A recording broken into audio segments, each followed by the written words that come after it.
The Open Therapy Institute is addressing bias in mental health care. Go to our website, opentherapyinstitute.org. We have CE credit workshops about overlooked issues in the field. You can go to our workshop page and register now and become a member. And for those looking for a therapist, we match people with someone who's highly skilled and truly open. Just contact us through the contact page on the website or email us at info@opentherapyinstitute.org. Hi, I'm Leslie Elliott Boyce, and I'm speaking with Dr. Andrew Hartz of the Open Therapy Institute for another installment of our podcast series. And today I was thinking about this big, because a lot of what we focus on are overlooked issues in mental health. And I think that the lingering effects and the profound impacts of COVID policies on many people it's almost as if we have a collective amnesia and people aren't talking about this. And yet it was one of the most paradigm shattering experiences. Maybe the most that's happened in our lifetime. We had this complete change, like everything ground to a halt and changed, and we were all, either terrified of the government or terrified of the virus. And people had falling outs with their friends and family over this if they didn't agree on it. People were forced into medical compliance with masks and vaccines. Some people thought that was a really great idea because it was protecting each other. And some people felt like it was a massive, oppressive government overreach that invaded their privacy in the most intimate way. And kids were taken out of schools, taken away from their peer groups, and handed screens, put on those. And, you see a lot of impact in young people who went through that in really tender developmental periods, had their entire life change rapidly. So I kind of want to dig into that a little bit. And I don't know what your thoughts are about that, but I'd love to hear them. Well, I am really interested in the lingering effects of COVID. It is, and especially of the lockdowns. There's so much happening in the world at the same time that it's hard to kind of like suss out what's contributing to it. But I do think COVID played a role in, I think, a broad social turn towards dissociation. Mm-hmm. People really became more dissociated during COVID. And I think parts of their psyche kind of shut down. And they struggled to, um, you just couldn't, when you're not present with people in person in the same way, it kind of like, I think it kind of puts people zone out or tune out certain parts of themselves. And I think a lot of it has to do with like hyperstimulation related to social media and TikTok and things like that. Part of it has to do with just being on screens all the time and not being out. But I think a lot of that shift was really accelerated by the lockdowns. Mm-hmm. And it's made me, I've been thinking a lot about this issue of dissociation from like a treatment standpoint of like, how does it interact with how people engage with therapy? And how do we kind of cut through dissociation so that people are more present and people are more in touch with their bodies, maybe, and what they're feeling, and in touch with each other and interpersonal dynamics? Because I think a lot of that kind of got shut down and then it didn't get uh, turned back on. And um, but that's maybe an effect that would actually be like harder to measure. Like I don't know that people would, you could ask a self-report, like, do you feel more dissociated? I'm not sure that people would necessarily are good at assessing how dissociated they've become because Might they're have to have a better dissociated. metric, right? Yeah. So, but what would that metric be? Mm-hmm. Because it's a very subjective thing. It's not necessarily Mm-hmm. a behavioral thing in the same way. It's like You'd people almost are have less, to pull people before and after. It's well, poll them about what exactly. They mm, do have questionnaires to assess for dissociation, but I'm just not sure that they're great at really hitting the experience because you have to have a fair amount of introspective awareness to report accurately on that. it may seem like a pretty basic question, but could you describe dissociation? Well, there's kinds of there's dissociative disorders in the DSM, and one of them is like depersonalization or derealization. It's like things don't feel real, or you don't feel like you're yourself or something. You don't feel like your body is you or something. It's a defense. Dissociation is a defense mechanism that where you're kind of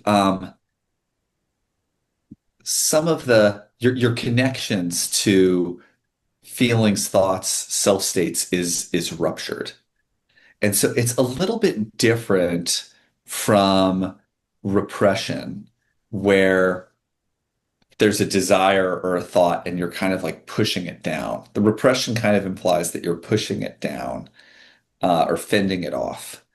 Whereas Mhm. dissociation, it's almost like your connection to that thing, there's a rupture between Mm. a certain self state or a certain memory or experience or feeling.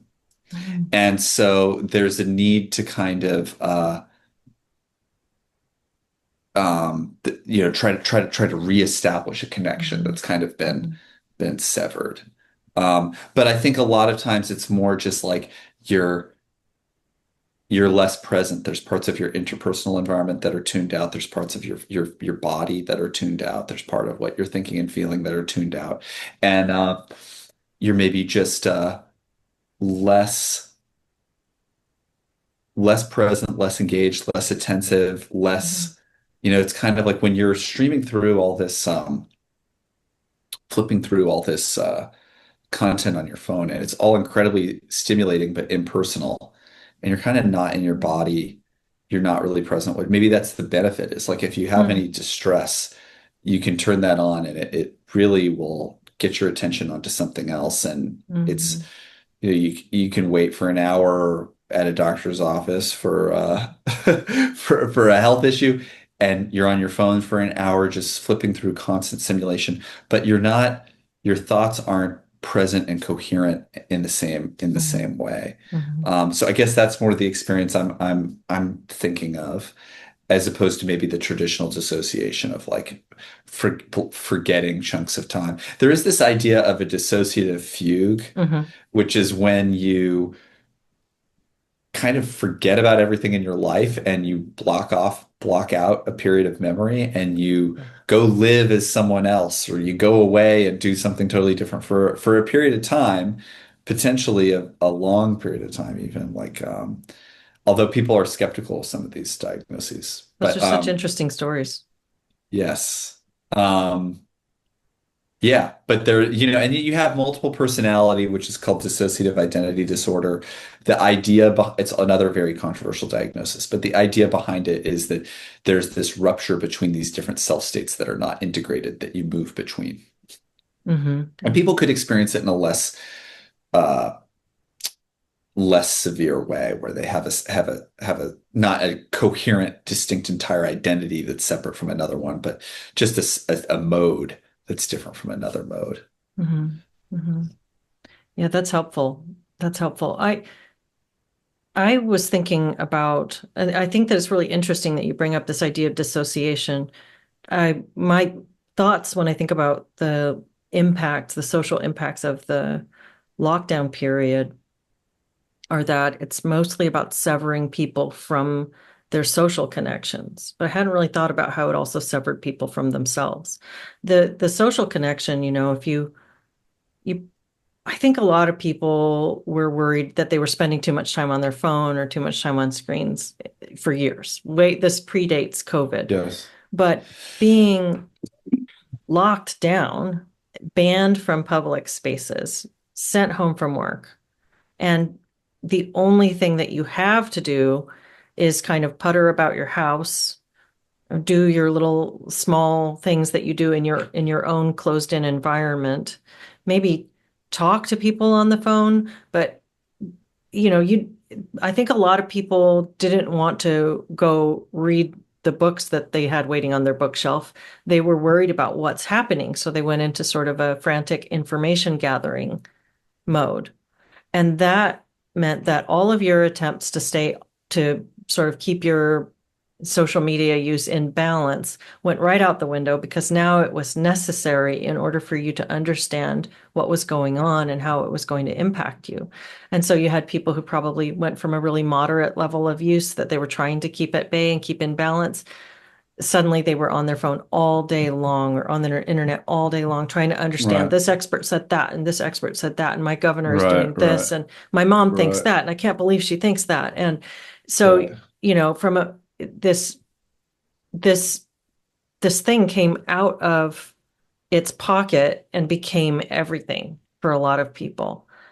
And this was the start of people having not just permission, but being compelled to stay inside of their houses and withdraw from social connection. And social connection is full of stress. It's rewarding, but it's also stressful. You have to make plans, you have to show up, it might be awkward, you might, whatever. It's just it breaks your routine. So you had Right. a massive excuse to disengage. And I think a lot of people still have not really re-engaged or haven't re-engaged to the level that they had before. And for Yeah. kids, especially the people who were Right. going into those awkward phases where they were going to have to learn how to master some of these skills for themselves for the first time. Maybe they were in middle school or high school at an age when they begin to do some individuation and start to form their peer groups independent of their families. They lost the chance to do a lot of that normal human practice and skill building that they would have been doing. And instead, they went onto Tumblr and Reddit and found their groups based on niche interests online, connecting with people who are so far away from them that they don't even know who this person is. And it really distorted and warped the way that people connected with each other. And I think that that's a massive problem. And the thing that you're introducing is this whole other level at which people sort of disconnect from themselves. And when you describe dissociation, my first sort of memories of experiencing something like that would have been like as a kid or a young adult, this is pre-internet being everywhere, coming out of a movie theater and blinking in the sunlight and being like, Uh-huh. that feeling of like I was Yeah, just yeah, in this yeah. other world and now I'm back in my body and I don't know what to Right, do with right, right. myself. Yeah. But I think that's kind of idiomatic, something that a lot of us older people will know, but a lot of younger people, I don't know if they would be able to relate to that because they're having that Yeah. they're They being never come out of the subsumed. movie theater. They They never never come come out out. of the theater. They're just Yeah. still, they just live there. Yeah, I exactly. I think, and more is emerging about this, but the technology and I do think it was really impacted by COVID, but maybe it's a little bit of a tangent. But I do think the technology has changed our brains Mm-hmm. and it's changed our psyche. And I think that really has huge impact on therapy. I've Mm-hmm. seen a lot more of a desire for psychedelics, for MDMA, and I think what it seems like to me is that it's part of the desire of it is um, just talking about these issues. We're not a repressed, it's like we're not, maybe in Freud's day, it was a repressed society where people had desires that they kind of pushed back and tried Mm-hmm. but but I think that if we live in a dissociated society, it's people are lost. They're losing connections to part of themselves and they want to connect to that and process it. And the idea is maybe with MDMA, maybe with psilocybin, maybe with some of these things, I'm going to reawaken this and Mm-hmm. process what I need to process. Hmm. That's really interesting. And like it, because just talking about it, there's so much talking in our society and Mm-hmm. a lot of over disclosure and there's very confessional culture. It's not the same place where people couldn't talk about their Mm-hmm. feelings anywhere. It's just a different dynamic. But if the central defense mechanism that we're working with is dissociation, it may need different types of interventions. And I, I'm broadly skeptical of MDMA and psilocybin. I'm not like totally anti, but I'm broadly skeptical of them. I but thinking about what is going to help people connect to the feelings that they've dissociated with. Mm, I think that's kind of like actually the central philosophical thing, and it may not be talking in the same way. Talking may be part of it, mm, but it may not be the same thing that's to connect to those pieces that they need to process and work through. It may be a different, we may be want to be thinking about different types of processes that cut through dissociation. It might not also be meditation either. Honestly, meditation might be something that's too cognitive and not vitally alive enough for most people. Maybe for some people it's different, but for most, it's not something that gets them out of their head and gets them connecting to parts of themselves that they know are there but can't access in the same way. mhm, So what would enable people to do that? To become more present and less dissociated. And it probably does and would involve time away from tech mhm, and social and maybe and more embodied. Not or embodied activity would be part of it.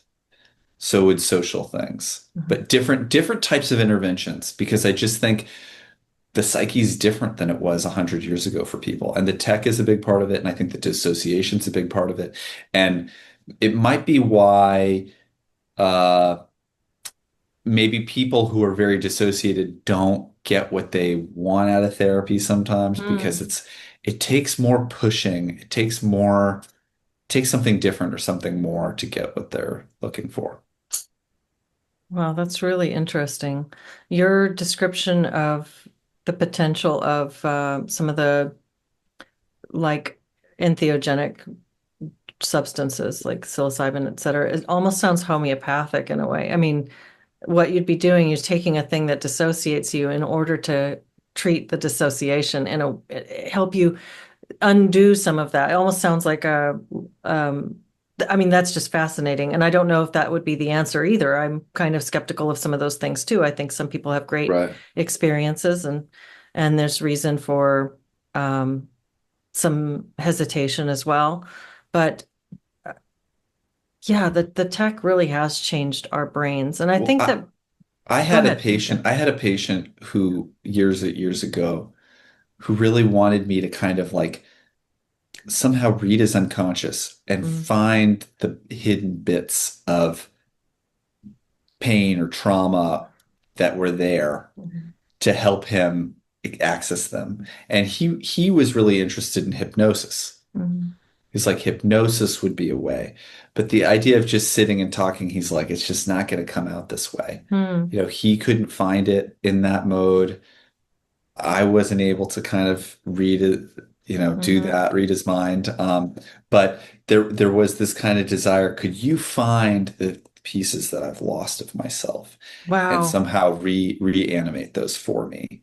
And That's so painfully beautiful or beautifully painful. I mean, it's poetic. Find the pieces of myself that I've lost and help me put them together again. yeah, they want to feel something and have an experience and connect. And it might be that the confessional space of psychotherapy is like suited for certain types of problems, but there might be other modalities that would be more effective for other types of problems. Hmm. Where people are like, I don't really want to talk more about this, Hmm. but how do I get through it? Hmm. Um, so Sensational. there's so much potential to like create such interesting stuff in all of these domains. Um, Hmm. it's a shame that our field doesn't seem to be doing it. But I, maybe there's an opportunity to create some of this stuff. yeah, I don't know what that would look like. I mean, the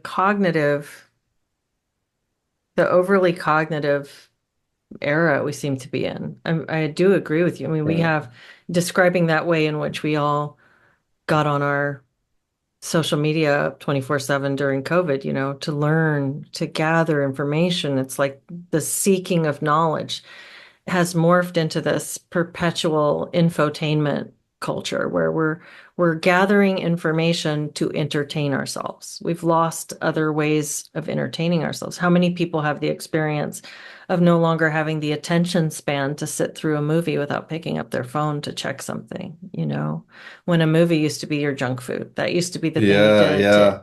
to zone out. And now that's increasingly common. And I think uh, another thing I hear all the time, and I'm guilty of myself, is putting on a podcast just to do your normal errands and routines. Like you have to have something playing while you go for a jog or while you work in the garden or while you're, I don't know, driving from point A to point B or puttering about the house. You have to have that space filler because boredom is uncomfortable. It's always been uncomfortable. It's an uncomfortable thing for people. Right, right, And right. also, it sort of drowns out those deeper, darker, troubling thoughts that you would have to contend with if your mind were open for those to surface. So Right. there's that way in which we're distracting ourselves, solving the boredom, but also distracting ourselves from the existential stuff. Well, and I was talking to somebody last week, not a patient, but who said that he doesn't meditate. He just stares out the window. And it's not meditation. It's just like letting your mind just like process things, Hmm. just kind of like having some empty time. Hmm. Um, like you're not necessarily thinking, you're not working, you're not on a screen, Hmm. you're just sitting for a second. And no phone, no tech, but just kind of like just looking out the window. And it's like you kind of we're so overstuffed with information and with Hmm. stimulation. And I think that's part of what drowns us out. And there's another thing too of like the pace, it has an inhuman speed of the pace of these Hmm. apps Hmm. of it. So it's like if I'm talking to an actual person, I'm kind of like, like speed this up, get to the next thing. Yeah, can I And like press double tap for two 2x speed it, and then if not, Yeah. just like, no, you're a person. It's like it just goes at a different rhythm. Yeah. But it's like, yeah, I'm less present, more, I think there's like all kinds of like really big cognitive effects that shift how what people what symptoms are going to look like, what treatment problems are going to look like, and what interventions work for people. Hmm. Hmm. Um, and I'm not convinced that the old model of therapy is like necessarily going to be the permanent model. Hmm. In fact, I'm getting, I think through a lot of, there's a desire for it for something new, really. And something that again is like maybe has elements of spirituality, is social, is embodied, is unplugged, is more experiential, less Hmm. cognitive, but kind of still mirrors this similar types of processes. Hmm. So I think there's that I don't know that would be such a valuable contribution to start conversations on Massive. that. Yeah. It would be massive. I think, a lot of people really blame themselves for having a lack of discipline. That's something you hear, like, they don't even want to, they're just kind of disgusted with themselves that they can't just get this in balance the way that they want. But it's not just you, it's everybody. It's a problem of our time. It's a problem that people who were born and raised before social media are finding now that we have it. And it's a problem that people who were born in the digital age are having. And if somebody can develop a strategy or a technique to help people walk this back a bit in a way that gives them some assistance or some tools to do it, it would be massive. It's not just a self-discipline problem. I really think Mm, of this like the studies on supernormal stimuli. Like mm, there was a study about, I think it was a kind of beetle that the males were attracted to the females and they had this, I might be getting this backwards, but they had this like shiny carapace. And so they presented the males with a bottle, like a like a beer bottle or something that was the same color as the females, but it was brighter and shinier. And the males spent their entire mating huh, energy trying to mate with this bottle and did not they totally neglected the actual female Right. beetle. So you have a die-off of the species and the or a potential die-off of the species, or at least that lineage, right? So what we have right now is this is a supernormal stimulus. Like you said, it's life, but in life on drugs. It's like Right, you're right. you're seeing Yeah. it all, but these videos come fast, and they're just the interesting clips, and there are Right, so right, many of right. them, and it's really hard for a normal person to compete with that. Like you said, you want to hit the 2x and speed them up or clip out this boring, repetitive part that Yes. you get to the point. So we have a problem that's affecting everybody. It's not just a matter of somebody's Yeah. self-discipline. Although that's, And part of the picture if we could figure that out. well, I mean, there is something like I admit that I'm reading books less, and I somebody was Hmm. telling me, try to spend an hour a day actually reading a physical book. Yeah. Um, and but these kind of like these old novels where they're kind of like, well, it was a lovely morning and I walked through the park and I saw Johnson. It's like, good morning, Johnson. It's just kind of like, we just don't have that. Like, what? You're kind of like, what? What the pace of this, where it's Yeah. just like all jump cuts to get through the whole. I had a thought with AI. I'm sorry about my cough. With I think they're going to be making Cliff's Notes movies where it's going to be like, I want to watch Citizen Kane, but it's like 20 minutes. It's all jump cuts. It's hyper fast. And it's just like, this is the movie, I you don't know? know how how I feel about that. But you're just going to be, I think that I actually talked to somebody, um, they were in the UK who was like a lot of Gen Zers are listening to music on 2x speed. Like there's a whole Oh my gosh. Spotify thing. Like they can't Actually, listen to a whole song drawn out at normal speed. there's a whole Spotify genre of music that's like too sped up. And so you can look for like whatever classic pop song you have and like do the sped up version and it'll do it. And it's interesting because it's like it's weird, but it has more energy. It has like you Mm, can kind of see what's happening with like it's 2x or sped up. It might not be 2x. But that's interesting. yeah. But Hmm. so I think there's like but in terms of the attention to detail, sorry. In terms of or I guess the procrastination issue, I would see that as different from the other issues of like there's the dissociative issues where there might be like a numbing or a difficulty connecting to people, and then there might be like a the different issue of like procrastination, which is maybe more of almost like or an addiction where you kind of can't stop Hmm. doing it even when it's causing major problems for Hmm. you. Yeah, the Um, compulsion is greater than the willpower. exactly. And Hmm. those I think are kind of different.